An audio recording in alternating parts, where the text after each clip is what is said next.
all the love is towards this living legend actually sitting next to me. He called me a month back asking me if I would like to be part of his new book launch, which is Stuck on 140. And to be honest, I was never into poetry. I've never read a lot of books.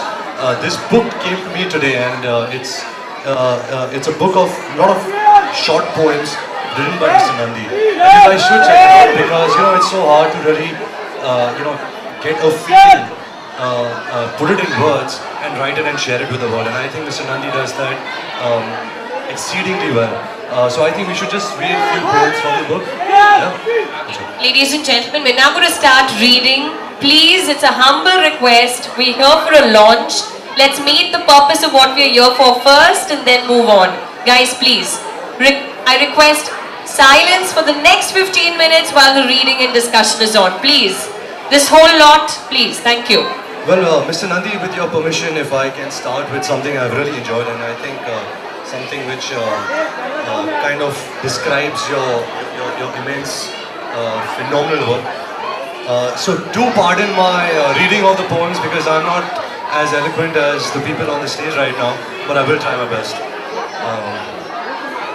So poems are never about words. You reach inside a forgotten memory, revive it, part lie, part truth, and piece it together convincingly. Can you speak a little about this? What did you mean by something like this?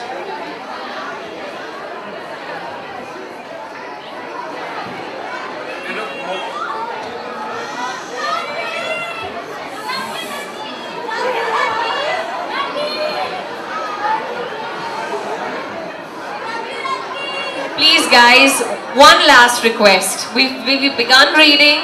Let's hear the reader speak now. Please, guys. Thanks. The point here is that it is not words alone that make poetry.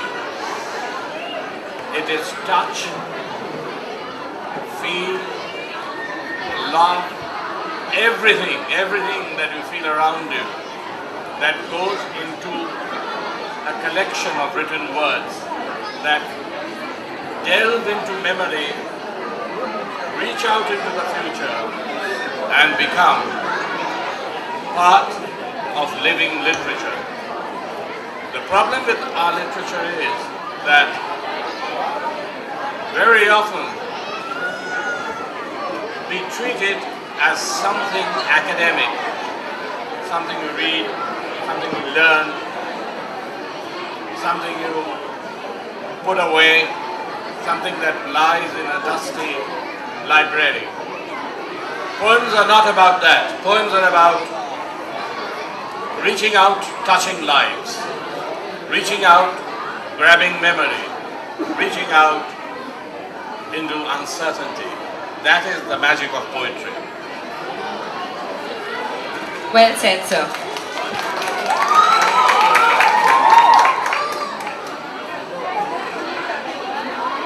Mr. Nandy, is there something that, out of the many excerpts that you'd like to possibly share with Ranbir?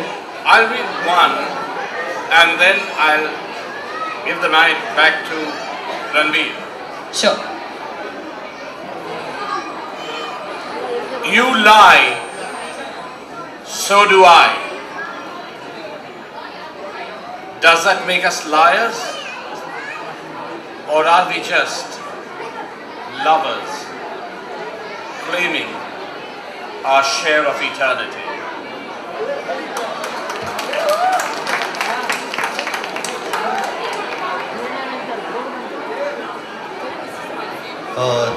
There's another one, sir, that I would like to sing. Every time I try to get lost, the unknown street I take finds its way back to you. Is it me or is it you today who is lost?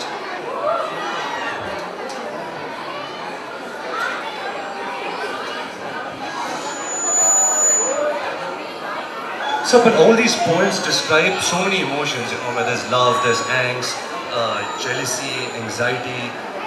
How do you put it in words? How do you just kind of know what you're feeling and put it so simply in words because it's so easily relatable and something that even I can understand?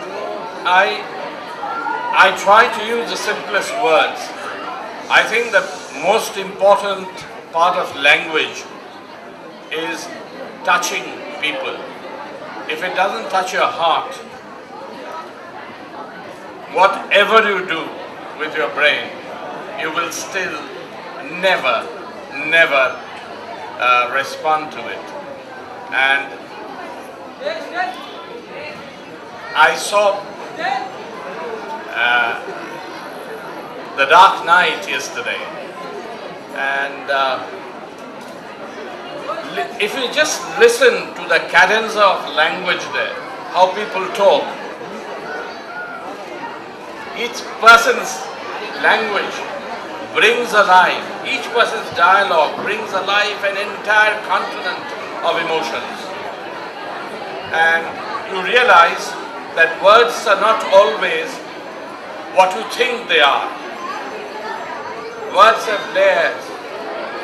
You go from one layer to discover another layer.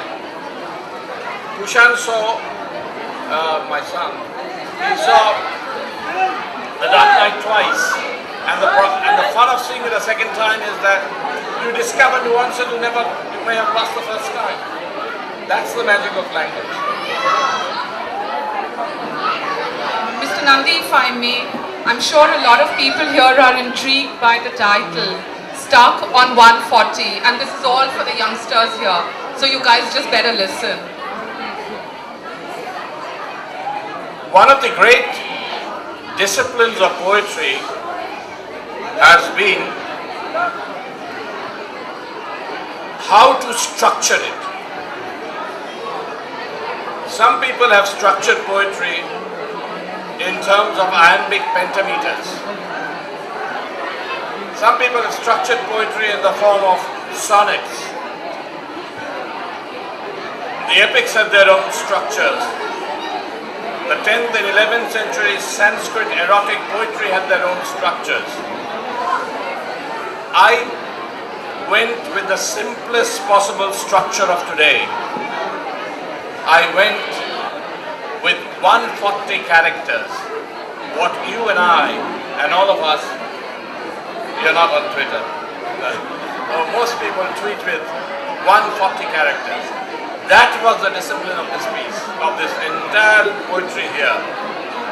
So that you can SMS it, you can tweet it, you can do whatever you want. And I think part of the magic is not just the words that are said here. It is the words that remain unsaid.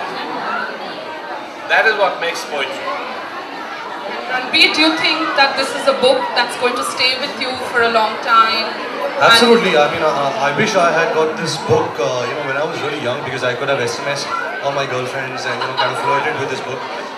But it's never too late. So guys, please check this book out because it can really be useful. It can teach us something about love, something about life, something about romance. And I think there's nobody better to learn it from the man himself, Mr. Pritish Nandy. Mr. Nandy, you've always done things that sometimes shock people. And a lot of people are going to be shocked reading some of the poems that are contained within the pages of this book. Is that intentional?